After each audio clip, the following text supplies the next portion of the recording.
Welcome back to channel. कैसे हो आप सब? आई होप आपकी काफी अच्छे से प्रिपरेशन चल रही होगी। तो यहाँ पर मैं लेकर आ गया हूँ आपके लिए क्या, ऑपरेटिंग सिस्टम के ऑल शॉर्ट क्वेश्चंस, यानी कि सारे हम यूनिट के यहाँ पर शॉर्ट क्वेश्चन देख रहे होंगे। बेसिकली ये जो शॉर्ट क्वेश्चन है मैंने 2021-22 और 2022-23 से लिए हुए हैं। तो सबसे पहले हम देखेंगे 2022-23 का पूरा सॉल्यूशन शॉर्ट क्वेश्चंस का, फिर मैं आपको बताऊंगा आप 2021 और 22 का सॉल्यूशन कहाँ पर आपको मिल जाएगा। ठीक है, तो very important for your exam, क्योंकि बहुत लोग छोड़ देते हैं शॉर्ट क्वेश्चंस और मतलब 7 मार्क्स वाले क्वेश्चन पर ही फोकस करते हैं। क्योंकि देखो, शॉर्ट क्वेश्चन को इतना नजरअंदाज किया जाता है कि क्योंकि पर ना उससे अगर आप कर लोगे तो आपको काफी अच्छा बेनिफिट मिलेगा, क्योंकि आपके यहाँ पर 14 नंबर बन रहे होंगे, अगर आप बैक दे रहे हो तो आपके 20 नंबर बन रहे होंगे। ठीक है, तो अच्छा खासा आपके मतलब 55-56% आपके आराम से मिल जाते हैं शॉर्ट क्वेश्चन से ही। तो आप इसे कर सकते हो और आराम से पास हो सकते हो। ठीक है, तो चलो स्टार्ट करते हैं। तो यहाँ पर अगर आपको वन शॉट देखनी है या फिर सारे आपको न्यूमेरिकल देखने हैं वीडियोस के, या फिर पेपर सॉल्यूशन देखने हैं, तो आपको हमारी प्लेलिस्ट में मिल जाएंगी। ये सारी चीजें हमने कवर कराई हुई है। आपको बस क्या जानना है, डिस्क्रिप्शन में जाना है, इस प्लेलिस्ट को चेकआउट करना है और सारे आपको पढ़ लेने हैं ना, आराम से सब कुछ निकल जाएगा आपका। ठीक है, अब यहाँ पर हम देखते हैं सबसे पहला क्वेश्चन शॉर्ट क्वेश्चन में से, जो कि यूनिट 1 से ही है। Define two main functions of operating system. Basically हमारा जो ऑपरेटिंग सिस्टम है उसके बहुत सारे फंक्शंस होते हैं, उसमें से कोई भी आपको दो मेन फंक्शंस डिफाइन करने हैं। ठीक है, तो सबसे पहला होता है रिसोर्स मैनेजमेंट। रिसोर्स मैनेजमेंट क्या होता है कि कोई भी प्रोसेस है ना, अगर किसी भी रिसोर्स को यूज कर रहा है, उसे कौन एलोकेट करता है? सीपीयू करता है। ठीक है, तो the operating system manages the computer's hardware resources such as CPU, memory, input output devices, allocating them to various program and processes efficiently। Basically अगर किसी प्रोसेस को सीपीयू की जरूरत है, अगर किसी प्रोसेस को इनपुट आउटपुट डिवाइसेस की जरूरत है, उसे कौन एलोकेट करेगा? उसे एलोकेट करेगा कौन? Operating system. और ऑपरेटिंग सिस्टम उसे एलोकेट करने के बाद मतलब उसे वापस उसे रिजेक्ट हटाएगा भी वहां से, है ना, कितनी देर रहेगा वो भी बताएगा ऑपरेटिंग सिस्टम। तो रिसोर्स मैनेजमेंट पूरा का पूरा कौन कर रहा होता है? Operating system. ठीक है, अब बात करते हैं नेक्स्ट की। तो नेक्स्ट है हमारा यूजर इंटरफेस। बेसिकली हाँ, ये तो आपको पता ही, ऑपरेटिंग सिस्टम एक हमारा इंटरमीडिएट पार्ट होता है हमारा हार्डवेयर में और हमारे जो यूजर के बीच में।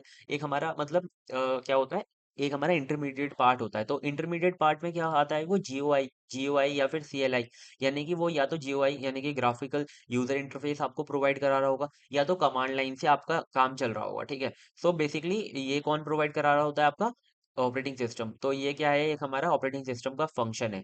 Allow us user to interact with computer and manage file and application. Basically क्या करता है? ये अलाउ करता है यूजर को कि वो अच्छे से अपने कंप्यूटर के साथ क्या कर सके, इंटरेक्ट कर सके। ठीक है, क्योंकि अगर आपको भाई हार्डवेयर दे दिया जाएगा तो क्या कर लोगे आप? ठीक है, अगर आपको डायरेक्टली चलो सॉफ्टवेयर भी दे दिया, ठीक है, आपको बोल दिया कि ये करना है, तो आपको नहीं पता ना, बिना बटन के नहीं पता चलेगा कि आपको क्या क्लिक करके क्या ओपन होगा। ठीक है, तो वो कौन प्रोवाइड कराता है? हमारा ऑपरेटिंग सिस्टम प्रोवाइड करता है। अगर हम कमांड लाइन की बात करें तो हमें कुछ कमांड मिल जाती हैं और उससे हम अपने पूरे कंप्यूटर को ऑपरेट कर सकते हैं। ठीक है, मैं काफी अच्छे से बता रहा हूँ, क्योंकि आपको मतलब अगर कहीं पर भी आ जाता है ना, किसी मतलब 7 नंबर के क्वेश्चन के साथ भी आ जाता है, तो भी आप ये कर पाओ। ठीक है, नेक्स्ट क्वेश्चन आता है हमारा, explain the principal advantages of multi programming. वैसे तो हमारे चार मतलब 4-5 होते हैं, लेकिन आप इसमें मतलब मैं आपको बताऊं तो आप पहला लिख कर आना, इंक्रीज्ड सीपीयू यूटिलाइजेशन। आपका जो देखो मल्टी प्रोग्रामिंग होता क्या है बेसिकली, अगर एक साथ मल्टीपल प्रोग्राम रन कर रहे हैं, उसी को हम कहते हैं multiple programming. So increase CPU utilisation, जो भी आपका सीपीयू का यूटिलाइज है, आप कैसे सीपीयू को यूटिलाइज करते हो, उसको क्या कर देता है? ये इंक्रीज कर देता है। ठीक है, नेक्स्ट आता है इम्प्रूव थ्रूपुट। ठीक है, बेसिकली जो आपका अ, आपने कितने टाइम में कितनी देर सीपीयू को यूज किया है ना, और कितना आपका आउटपुट आया, तो उसे वो क्या कर देता है? इंक्रीज कर देता है। क्योंकि एक टाइम पे जब मल्टीपल प्रोग्राम रन करेंगे तो आपका अच्छा खासा आउटपुट आएगा। ठीक है, it increases the number of task completed in a given time by efficiently using system resources. Basically जब आपको किसी एक गिवन टाइम में अगर आप एक एक करके प्रोग्राम्स को रन करोगे, तो क्या होगा? आपका जो थ्रूपुट है वो क्या हो जाएगा? स्लो हो जाएगा। लेकिन जब आप अपने एक ही टाइम पर मल्टीपल प्रोग्राम्स को रन करोगे, तो क्या होगा? आपका जो थ्रूपुट है वो अच्छा खासा बन जाएगा। ठीक है, आप 2 लेकर आओगे चल जाएगा, कोई दिक्कत नहीं है। फिर आप ये भी लिख सकते हो, रिड्यूस्ड वेटिंग टाइम। जो भी आपका वेटिंग टाइम होता है वो कम हो जाता है। एफिशिएंट मेमोरी यूटिलाइजेशन, आपकी मेमोरी को भी अच्छे से यूटिलाइज करता है वो। ठीक है, अब बात करते हैं नेक्स्ट की, define the term busy waiting. अब बिजी वेटिंग क्या होता है? इससे आपको नाम से ही पता चल रहा है। बिजी वेटिंग क्या है कि अगर कोई चीज आपकी बिजी है और उसके लिए कोई वेट कर रहा है। ठीक है, मतलब कि कोई प्रोसेस है ना, वो किसी रिसोर्स को यूज कर रहा है और कोई और बंदा उसके लिए क्या कर रहा है? वेट कर रहा है। है ना? अब देखो, busy waiting refer to a situation where a process continuously checks for a condition to be met, such as the availability of resources, while remaining in a loop without relinquishing the CPU. Basic सी बात ये समझो आप कि मतलब अगर कोई और मतलब दो प्रोसेसेस हैं, ठीक है? दो प्रोसेसेस हैं। ये वाला प्रोसेस चाहता है कि है ना यार, मैं इसे ना इस वाले रिसोर्स को मैं ले लूँ, ठीक है? लेकिन इस वाले रिसोर्स पर पहले से ये वाला प्रोसेस काम कर रहा है, ठीक है? तो क्या होगा कि ये वाला जो बंदा है ना वेट करता रहेगा, तो इसे कहते हैं बिजी वेटिंग। इतना आप समझ लो, during busy waiting the process consumes CPU cycles without doing any productive work. क्या होगा कि मतलब जब ये काम कर रहा होगा तो ये वाला जो प्रोसेस है ना, इसे बार बार चेक करता रहेगा, ठीक है? बार बार चेक करता रहेगा, भाई हमें हमारा जो रिसोर्स है वो अवेलेबल है कि नहीं है, या हमारा रिसोर्स है अवेलेबल है कि नहीं है। तो क्या होगा, इससे क्या होगा, वो जो प्रोसेस है वो कोई भी काम नहीं कर रहा होगा, और मतलब without doing any productive work, और वो क्या करेगा, इन इफिशिएंट यूज करेगा सिस्टम रिसोर्सेज का, ठीक है? तो इसी को हम कहते हैं क्या, बिजी वेटिंग। बहुत इजी सा मतलब मतलब मैं समझा सकता था, लेकिन मैंने आपको ये समझा दिया एक्सप्लेन करके अच्छे से, ठीक है? तो आप इसे आराम से लिख सकते हो, ठीक है? अब एक और आती है आपकी चीज, सेमाफोर एंड इट्स टाइप। अब सेमाफोर क्या होता है? सेमाफोर बेसिकली एक सॉल्यूशन है हमारा क्रिटिकल सेक्शन का, ठीक है ना? जैसे कि आपका प्रोड्यूसर कंज्यूमर प्रॉब्लम है, वहां पर भी आपका सेमाफोर क्या होता है, यूज होता है, ठीक है?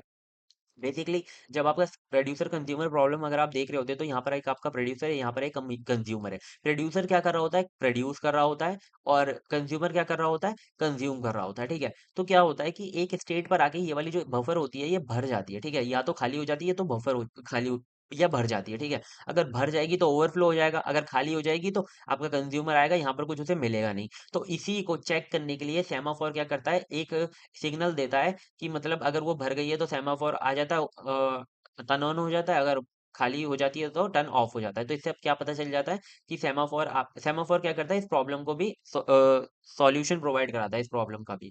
देखते हैं, semaphore is a synchronisation mechanism used in operating system to control access to shared resources by multiple processes, preventing race condition and ensuring proper sequencing of processes. अब इसका मतलब, अब भाई कहना क्या चाहते हो, मतलब कि ये क्या कह रहे हो, है ना? कुछ समझ नहीं आया हो तो मैं आपको बताता हूँ। बेसिकली सेमाफोर क्या करता है, जब आपके पास है ना, कोई आपके पास रिसोर्स है, ठीक है? जैसे कि कोई एक रिसोर्स है और आपके पास बहुत सारी जगह, मतलब बहुत सारे प्रोसेसेस हैं, ठीक है? तो देखो वहां पर क्या हो रहा था कि आपका बार बार प्रोसेस जा रहा था, चेक कर रहा था कि भाई वो अवेलेबल है कि नहीं। लेकिन सेमाफोर क्या करेगा, अगर जैसे कि आपका ये वाला जो प्रोसेस है, ये वाला प्रोसेस अगर किसी, जैसे इस वाले प्रोसेस ने ले रखा है, इस वाले रिसोर्स को, ठीक है? तो क्या होगा कि ये वाला जो प्रोसेस अगर ले रखा है तो सेमाफोर हो जाएगा जीरो, ठीक है? यानी कि ये वाला जो आपका रिसोर्स है वो ऑक्यूपाई है, ठीक है? तो सबको पता चल जाएगा कि आपका भाई ऑक्यूपाई है, ठीक है? लेकिन जैसे ही ये आपका अवेलेबल हो जाएगा, मतलब कि ये वाला आपका छोड़ देगा इसे, तो क्या हो जाएगा, ये वन हो जाएगा सेमाफोर। इससे पता चल जाएगा कि ये वाला भाई हमारा अवेलेबल है, जाओ जल्दी से इसे ग्रैब करो, ठीक है? यही बताना था आपको, ठीक है? अब ये दो तरीके के होते हैं, एक होता है आपका क्या, बाइनरी सेमाफोर, और एक होता है आपका क्या, काउंटिंग सेमाफोर। तो बाइनरी सेमाफोर को अगर हम बात करें तो टेक वैल्यूज जीरो और वन, ये मतलब जीरो और वन पे काम करता है, जैसे मैंने आपको यही वाला बताया, बिल्कुल सेम टू सेम। अब काउंटिंग क्या करता है, ये किसी भी नॉन नेगेटिव इंटीजर वैल्यू पे काम करता है, and managing access multiple instance of resources. अब क्या है कि मतलब एक रिसोर्स है और बहुत सारे लोग उसे क्या कर रहे हैं, यूज कर रहे हैं, ठीक है? तो क्या होगा कि मतलब जैसे किसी एक आपका प्रोसेस है, ठीक है? एक आपका ये रिसोर्स हो गया, एक आपका ये प्रोसेस हो गया P1, है ना? एक आपका ये वाला प्रोसेस हो गया P2, ठीक है? और भी मतलब बहुत सारे मल्टीपल आपके प्रोसेसेस है, ठीक है? जो कि इस वाले रिसोर्स को यूज करना चाहते हैं। P1 इस पे काम कर रहा है, ठीक है? P1 इस पे काम कर रहा है भाई, सालों हो गए काम करता रह रहा है, काम करता रह रहा है, तो और सब तो भाई बेकार हो जाएंगे ना, और सबका तो कोई काम ही नहीं रहेगा, और सब तो बोलेंगे भाई हम तो फंस गए यहाँ पर, है ना? लेकिन अब जो ये रिसोर्स है ना, इसमें अगर आप सेमाफोर लगा के अगर आप नॉन इंटीजर वैल्यू को इंसर्ट कर दो कि इतने देर बाद ना, मतलब क्या होगा कि इस वाले रिसोर्स को कोई और यूज करेगा, या फिर ये वाला रिसोर्स अपने आप से डी एलोकेट हो जाएगा इस वाले प्रोसेस से। तो यहाँ पर सेमाफोर आपका यूज होता है, मतलब कि एक प्रोसेस ने जैसे ही उसे यूज करेगा, वो वाली जो वैल्यू है ना उसकी आपकी डिक्रीमेंट में चली जाएगी, मतलब डिक्रीमेंट हो जाएगी जो भी आपने वैल्यू दी, ठीक है?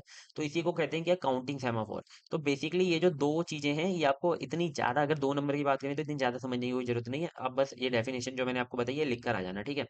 तो आई होप क्लियर होगा ये topic.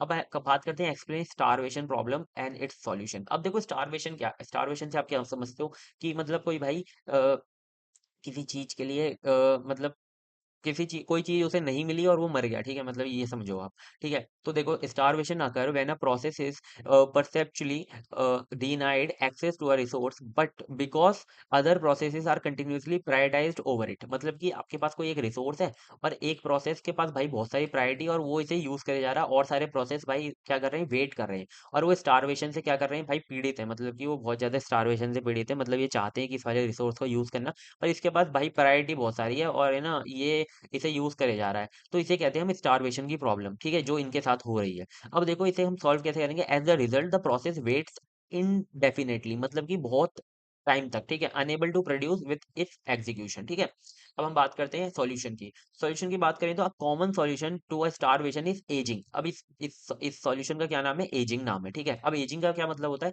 Ageing gradually increases the priority of a waiting processes over time. ठीक है, बेसिकली क्या होगा, मतलब कि जो बंदा ज्यादा देर उसके लिए वेट करेगा उसकी प्रायोरिटी क्या कर देगा, एजिंग उसे बढ़ा देगा। ठीक है, मतलब कि कोई अगर किसी रिसोर्स के लिए बहुत टाइम से वेट कर रहा है तो उसकी एजिंग, उसकी जो एजिंग है ना, एजिंग क्या करेगा, उसकी प्रायोरिटी को बढ़ा देगा। अब जैसे उसकी प्रायोरिटी बढ़ जाएगी वो जाएगा और रिसोर्स को यूज कर लेगा। ठीक है, this ensure the processes that have been waiting longer will eventually eventually be even higher priority, allowing them to access the resources and preventing indefinite waiting। Basically easy सी डेफिनेशन है इसकी, कि मतलब अगर कोई रिसोर्स बहुत देर से उसकी वेट कर रहा है तो उसको क्या करो, एजिंग लगाकर, एजिंग क्या करेगा, उसकी प्रायोरिटी बढ़ा देगा और वो जाके उसे यूज कर लेगा। आई होप ये बहुत क्लियर होगा। ठीक है, 2 नंबर में बस इतना लिखा।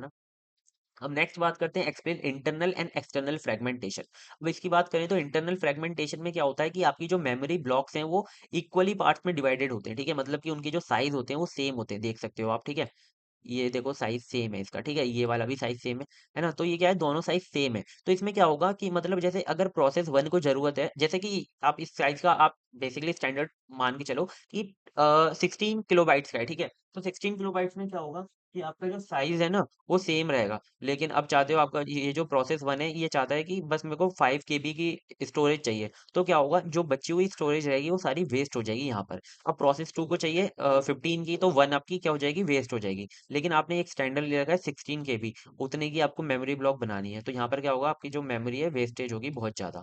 तो ये होता है हमारा इंटरनल फ्रेगमेंटेशन। अब हम नेक्स्ट बात करें एक्सटर्नल फ्रेगमेंटेशन की, तो यहाँ पर क्या होता है, आपकी जो मेमोरी ब्लॉक्स हैं वो आपके एक साइज के नहीं होते और कंटिन्यूअसली भी नहीं होते। मतलब कि देखो यहाँ पर एक हमारा ब्लॉक है, ये छोटा है थोड़ा, और ये वाला जो ब्लॉक है ये थोड़ा सा बड़ा है, और फिर ये वाला जो ब्लॉक है ये खाली है, मतलब यहाँ पर कोई भी मेमोरी नहीं है। ठीक है, और ये जो नेक्स्ट ब्लॉक है ये आपका क्या है, भरा हुआ है। ठीक है, तो इनका जो है साइज सेम नहीं है। तो एक्सटर्नल फ्रेगमेंटेशन में क्या होता है, आपका जो साइज होता है वो सेम नहीं होता।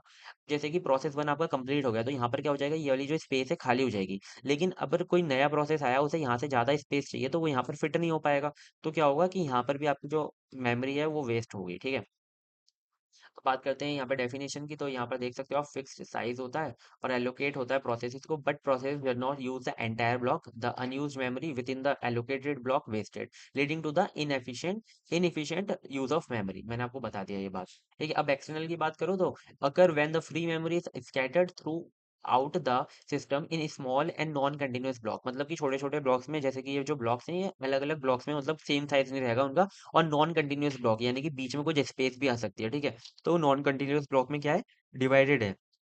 Even if the total amount of free memory is sufficient, मतलब कि आपका जो टोटल अमाउंट ऑफ मेमोरी है वो सफिशिएंट है, मतलब कि जैसे यहाँ पर आपकी जगह बची है इतनी, यहाँ पर मतलब इतनी जगह बची है और यहाँ पर इतनी जगह बची है, और जो पूरा स्पेस है वो इतने में आ सकता है। ठीक है, लेकिन यहाँ पर क्या होगा कि यहाँ पर उसे एक साथ चीजें चाहिए होंगी, मतलब कि कंटिन्यूअस वे में चाहिए होगी, तो यहाँ पर क्या होगा, वो आ नहीं पाएगा। To satisfy a request, the fragmentation prevent the allocation because there is no single continuous block of sufficient size। मतलब वहां पर क्या होगा, कंटिन्यूअस ब्लॉक नहीं होगा, अलग अलग साइज में क्या होगी, आपकी मेमोरी डिवाइड होगी। तो क्या होगा, वहां पर अच्छे से वो यूज नहीं कर पाएगा उसे, यहाँ पर भी प्रॉब्लम है और यहाँ पर भी प्रॉब्लम है। आई होप आपको समझ में आ गया होगा। नेक्स्ट क्वेश्चन देखते हैं, explain the threshing and locality of references. ठीक है, तो देखो थ्रेशिंग क्या होता है और लोकेलिटी ऑफ रेफरेंस क्या होता है, मैं आपको बताता हूँ। थ्रेशिंग क्या होता है, थ्रेशिंग का बेसिकली मतलब ये होता है कि जैसे एक आपकी मेन मेमोरी है, एक आपकी कैचे मेमोरी है। ठीक है, ये दो चीजें हैं आपकी, मतलब दो मेमोरी है आपकी, और सीपीयू ये रहा। ठीक है, अब सीपीयू को अगर कोई भी चीज चाहिए होती है तो वो कहाँ से लेता है, कैच मेमोरी से लेता है। तो क्या होगा यहाँ पर, अगर कैच मेमोरी के अंदर कोई मतलब कोई ऐसे रिसोर्स है वो है नहीं, ठीक है, तो वो क्या जाएगा, मेन मेमोरी के अंदर जाएगा और उसे लेकर आएगा, यहाँ पर स्वैपिंग कराएगा। ठीक है, तो यहाँ पर क्या होगा कि अगर कैच मेमोरी और मेन मेमोरी स्वैप करती रहेंगी, ठीक है ना, मतलब स्वैप करती रहेंगी ये, कि अगर किसी की ज़रूरत है तो वो यहाँ पर जाएगा। अगर ऐसे ही ऐसा हो जाए कि मतलब किसी चीज़ की हमें बार-बार जैसे यहाँ पर C1 है, C2 है और C3 है, ठीक है? ये हमारे 3 रिसोर्सेज़ हैं, ठीक है? और इसकी जो साइज़ है वो भी इतनी है, छोटी-सी होती है कैचे मेमोरी, ज़्यादा बड़ी नहीं होती, ठीक है? और फ़ास्ट होती है लेकिन। अब जैसे यहाँ पर हमें C4 की ज़रूरत पड़ी, ठीक है? C4 की ज़रूरत पड़ी, तो हम क्या करेंगे, हम C3 को हटाएँगे और C4 को लाएँगे, ठीक है? C4 को लाएँगे। अब हमें C3 की फिर से ज़रूरत पड़ी, हम C4 को हटाएँगे, C3 को लाएँगे, ठीक है? अब फिर से अब हमें ज़रूरत पड़ी C5 की, तो हमने C2 को हटा दिया और C5 को ले आए, ठीक है? तो यहाँ पर क्या होगा कि थ्रैशिंग मतलब कि यहाँ पर क्या होगा, स्वैपिंग बहुत ज़्यादा होगी, ठीक है? और इसी सिचुएशन को हम कहते हैं थ्रैशिंग। इससे क्या होता है, आपकी जो सीपीयू की यूटिलाइज़ेशन है या फिर मतलब स्पीड है, वो क्या हो जाती है, स्लो हो जाती है, ठीक है? अब देखो थ्रेशिंग क्या है, threshing occur when the system spend more time swapping processes in and out of the memory, मतलब मेमोरी से अंदर और बाहर करना प्रोसेसेस में, इसमें ज्यादा टाइम निकालता है आपका, जो स्पेंड करता है मोर टाइम, ठीक है, सीपीयू। देन एग्जीक्यूटिंग देम, उसको उस मतलब स्वैपिंग से ज्यादा, मतलब एग्जीक्यूटिंग से ज्यादा स्वैपिंग में टाइम देना है, ठीक है, टाइम दे रहा है वो। This happen when the excessive paging और swapping due to processes competing for limited memory, मतलब इसमें क्या होगा, आपकी छोटी सी मेमोरी होगी और आपके पास मतलब चाहिए चीज़ें ज़्यादा, तो बार-बार क्या होगा, स्वैपिंग करनी पड़ेगी या पेजिंग करनी पड़ेगी, leading to a significant reduction in system performance. तो इससे क्या होगा, ये क्या रिजल्ट करेगा लास्ट में, कि आपकी जो सिस्टम की परफॉर्मेंस है वो डिक्रीज हो जाएगी, ठीक है। आई होप समझ में आ गया होगा। अब बात करते हैं किसकी, लोकेलिटी ऑफ रेफरेंसेस की। तो लोकेलिटी ऑफ रेफरेंस क्या होता है, refer to a tendency of a process to access relatively small set of memory location repetitively over a short period, ठीक है। This can be categorise into two types. अभी मैं आपको बताता हूँ, पहले आपको लोकेलिटी ऑफ रेफरेंस समझाता हूँ, ठीक है। लोकेलिटी ऑफ रेफरेंस क्या है, कुछ जैसे कि है ना, पहले मैं इसे ना इसे इरेज कर लेता हूँ। अब देखो यहाँ पर ना, जैसे कि हमारे पास कैचे मेमोरी में कैसे आपकी मेन मेमोरी में ये समझो कि आपके पास तीन चीजें हैं, ठीक है। जैसे कि आपके पास C1 है, C2 है और C3 है, ठीक है।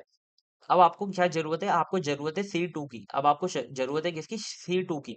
तो आप कैचे मेमोरी के अंदर C2 लाओगे, ठीक है? आप जैसे यहाँ पर क्या होगे, C2 ले आओगे, ठीक है? जैसे कि आप जैसे ही C2 लाए, आपको ज़रूरत पड़ी C3 की, ठीक है? तो क्या होगा कि आपको वापस जाना पड़ेगा, C3 को लाना पड़ेगा। तो इससे क्या अच्छा है, इससे अच्छा भाई आप पूरा का पूरा ब्लॉक ले आओ, ठीक है? आपने पूरा ब्लॉक ले आए, C1, C2 एंड C3 आप तीनों ले आए। अब आप क्या कर सकते हो, आपको जैसे C2 की जरूरत पड़ी, आपने C2 का यूज कर लिया, आपने C3 की जरूरत पड़ी, आपने C3 का यूज कर लिया, ठीक है। तो यहाँ पर क्या होगा, इसी को हम कहते हैं लोकेलिटी ऑफ रेफरेंस, ठीक है। मतलब कि आपको शॉर्ट पीरियड ऑफ टाइम के, जैसे कि है ना, यहाँ पर मतलब एक एक करके नहीं आते शॉर्ट, मतलब आपको पूरा ब्लॉक ही उठकर आता है, वो तो मैंने आपको एग्जाम्पल के लिए बताया। जैसे कि आपका एक ब्लॉक आया, ठीक है, आपने C2 का यूज किया, फिर आपने रख दिया वो ब्लॉक वापस ले जाकर, ठीक है, आपने रख दिया, फिर आपको C3 की जरूरत पड़ी, आपने वापस पूरा ब्लॉक लाए, आपने उस C3 को यूज किया, फिर जाकर रख दिया। लेकिन अब आपको शॉर्ट पीरियड ऑफ टाइम में ऐसे ब्लॉक, ऐसे मतलब रिसोर्स की जरूरत है जो कि एक ही ब्लॉक के अंदर है, तो आप थोड़ी देर उस ब्लॉक को रखो और उसके अंदर से आप उसे यूज कर लो, ठीक है। तो इसी को हम कहते हैं लोकेलिटी ऑफ रेफरेंस, ठीक है। ज्यादा डीप में नहीं जाना, 2 नंबर के अंदर, है ना। अब ये दो टाइप की होती है, temporal locality and spatial locality, ठीक है। तो ये दो तरीके की होती हैं। आई होप समझ में आ गया होगा। नेक्स्ट देखते हैं डिफरेंट बिटवीन क्या, physical and logical address space of a process. Basically क्या, कि जो हार्डवेयर मेमोरी होती है उसी को कहते हैं, उसके एड्रेसेस को हम कहते हैं क्या, फिजिकल स्पेस, ठीक है। These addresses are used by a memory management unit and are managed by operating system and hardware के थ्रू इसे मैनेज किया जाता है। जो आपकी हार्डवेयर मतलब आपकी जो हार्ड डिस्क होती है ना, ये समझ लो आप, वही हमारी क्या होती है, उसके अगर एड्रेसेस की बात करें, उसी को हम कहते हैं फिजिकल एड्रेस स्पेस, ठीक है। लेकिन अगर हम बात करें कि लॉजिकल की, तो आपकी जो ये समझ लो आपकी वर्चुअल जो मेमोरी होती है ना, वर्चुअल मेमोरी, ठीक है, जो आपका सीपीयू बनाता है जब आप एग्जीक्यूशन कर रहे होते हैं किसी प्रोग्राम का, उसी को हम कहते हैं क्या, लॉजिकल एड्रेस स्पेस। यानी कि उसके एड्रेस को क्या हम क्या क्या क्या क्या कहते हैं, लॉजिकल एड्रेस स्पेस। मतलब कि जैसे कि आप समझो, आपके पास 20 MB की मेमोरी है और आपका जो प्रोग्राम है वो है 30 MB का, ठीक है। लेकिन उसमें ना वो डिवाइडेड है कुछ पार्ट्स में, ठीक है। तो वो पहले क्या करेगा, पहले 20 MB को यूज कर लेगा, फिर 10 MB को यूज करेगा। तो आपकी जो वर्चुअल मेमोरी एक बन जाएगी 30 MB की, ठीक है। वर्चुअल मतलब कि आपकी कैपेसिटी नहीं है भाई 30 MB की, लेकिन आपकी कैपेसिटी 20 MB की है, पर आपको जो प्रोग्राम है वो 30 MB का, ठीक है। तो आपकी क्या होगी, वर्चुअल मेमोरी बन जाएगी। और आपने ये सीओए में पढ़ा होगा ये वाला कॉन्सेप्ट, ठीक है। तो वर्चुअल मेमोरी बन जाएगी 30 MB की, ठीक है। तो उसकी अगर हम एड्रेसेस की बात करें, उसी को हम कहते हैं क्या, लॉजिकल एड्रेस स्पेस, ठीक है। समझ में आ गया। और ऑपरेटिंग सिस्टम क्या करता है, ये जो लॉजिकल एड्रेस है उसे कन्वर्ट करता है किसके अंदर, फिजिकल एड्रेस के अंदर, ठीक है। और उस हम टेक्निक को पेजिंग भी कहते हैं, ठीक है, अगर पेजिंग आ जाए 2 नंबर में। अब है देखो वेरियस आपको ऑपरेशन एक्सप्लेन करने थे फाइल्स के, तो देखो मैंने यहाँ पे सारे ऑपरेशंस लिख दिए हैं, ये आप पढ़ के भी कर सकते हो एक्सप्लेन। क्रिएशन करना, ओपनिंग करना, रीडिंग करना, राइटिंग करना, क्लोजिंग करना, डिलीटिंग करना, रिमेनिंग, रीनेमिंग करना, कॉपी करना, मूव करना, परमिशन मैनेजमेंट का, ये सारा काम किसका होता है? आपके ऑपरेटिंग सिस्टम, मतलब ऑपरेटिंग सिस्टम आपको फाइल मैनेजमेंट को भी देखता है, ठीक है। तो आप ये सारे मतलब इसमें से कोई भी 5 या फिर 4 लिखा ना, आराम से 2 नंबर तो आराम से मिल जाएंगे, ठीक है। लेकिन अगर जैसे कि 7 नंबर में आ जाता है तो आपको सारे एक्सप्लेन करने, ठीक है। अब बात करते हैं हम किसकी, explain the tree level directory structure. तो ट्री लेवल डायरेक्टरी स्ट्रक्चर क्या होता है? आपको पता है, ट्री से आपको पता चल गया होगा कि कोई भी ट्री की तरह स्ट्रक्चर होता है, ठीक है। A hierarchical file organisation where directories, यानी कि आपकी जो फाइल्स हैं, डायरेक्टरीज कह लो, फोल्डर्स कह लो, ठीक है, एंड फाइल्स, ठीक है। आपके जो फोल्डर्स और जो आपकी फाइल्स हैं वो कैसे अरेंज होते हैं? ट्री लाइक फॉर्मेट के अंदर, ठीक है। ये वाला जो आपको फॉर्मेट दिख रहा है, ठीक है। इसमें जो आपका रूट डायरेक्टरी होती है वो होती है एकदम टॉप पर, ठीक है। जैसे कि आपके ने एक फोल्डर बनाया भाई म्यूजिक, ठीक है, म्यूजिक का फोल्डर बनाया, फिर उसके अंदर सब डायरेक्टरीज होती है यहाँ पर, ठीक है। फिर आपने उसके अंदर डिवाइड कर दिया भाई, एक हम हिप हॉप सुनते हैं, एक हम भजन सुनते हैं, एक हम मतलब इमोशनल गाने सुनते हैं, है ना, ब्रेकअप होने के बाद। तो यहाँ पर क्या होगा कि यहाँ पर आपका जो है ये सब किसमें सब डायरेक्टरीज में डिवाइड हो गया, ठीक है। अब उसके अंदर क्या कर दिया आपने, उसके अंदर जैसे आपने हिप हॉप वाले के अंदर आपने हिप हॉप के सॉन्ग डाल दिए, है ना। फिर आपने क्या कर दिया, फिर आपने भजन वाले के अंदर भजन डाल दिए, फिर आपने इमोशनल के अंदर इमोशनल गाने डाल दिए, ठीक है। तो ये क्या हो गया, आपके ट्री लाइक स्ट्रक्चर में आपका पूरा का पूरा बन गया, ठीक है। अब ये ट्री लाइक स्ट्रक्चर से क्या होता है कि आपका जो स्ट्रक्चर होता है आपको अलाउ करता है इफिशिएंट मैनेजमेंट, मतलब कि बहुत फास्ट मैनेजमेंट और नेविगेशन ऑफ फाइल भी बहुत अच्छे से आपका काम करता है, ठीक है इसमें। तो आई होप ये भी क्लियर होगा। सारे आपके 10 क्वेश्चन हो गए 2022-23 में, जितने क्वेश्चन आए थे मैंने आपको सारे करा दिए, ये आप देख सकते हो। ये जो 10 क्वेश्चन आए थे मैंने सारे के सारे आपको सॉल्व करा दिए, ठीक है। आपको पूरा सॉल्यूशन मिल गया, ठीक है। अगर आपको ये पीडीएफ चाहिए हो तो आपको पीडीएफ मिल जाएगी, टेलीग्राम चैनल पे जाके ज्वाइन कर लो। आपको मतलब ये जो शॉर्ट क्वेश्चन की पीडीएफ तो आपको फ्री मिल जाएगी, लेकिन आपको वन शॉट के अगर आपको नोट परचेज करने हैं, तब भी आप टेलीग्राम पे जा सकते हो, ठीक है। अब हम बात करते हैं हमारे 2021-22 के सेक्शन ए की। तो ये जो पूरा का पूरा सेक्शन ए है, आप देख रहे हो 21-22 का, ये हमने पूरा का पूरा सॉल्व करा रखा है। कहाँ पर हमने सॉल्व करा रखा है? 2021-22 के paper solution operating system section A में, ठीक है। अब आपको ये वाली जो वीडियो है आपको मिल जाएगी, यहीं पर आपको मिल रही होगी, आप क्लिक करके जा सकते हो, या फिर आपको डिस्क्रिप्शन में लिंक मिल जाएगा प्लेलिस्ट का, वहां पर भी आपको ये वीडियो मिल जाएगी, ठीक है। तो सबसे पहले आप ये वाले क्वेश्चन करो जो मैंने आपको कराए, फिर जल्दी से जाओ ये वाले क्वेश्चन की भी वीडियो देख लो, आपको लिखने की भी जरूरत नहीं है, बस आप वीडियो देखोगे आपको आराम से समझ में आ जाएंगे, ठीक है। तो आपने अगर यहाँ तक वीडियो को देखा है तो thank you so much, and please आप बस सपोर्ट चाहिए, आप मल्टी आइटम चैनल को सब्सक्राइब करो, मल्टी आइटम प्लस चैनल को सब्सक्राइब करो, और हमारे टेलीग्राम चैनल को ज्वाइन कर सकते हो अगर आपको नोट्स परचेज करने हैं, ठीक है। So thank you so much, मिलते हैं किसी नेक्स्ट वीडियो में, and all the best for your exam. मेहनत करते रहो, आराम से मतलब क्लियर हो जाएगी सारी बीटेक, ठीक है।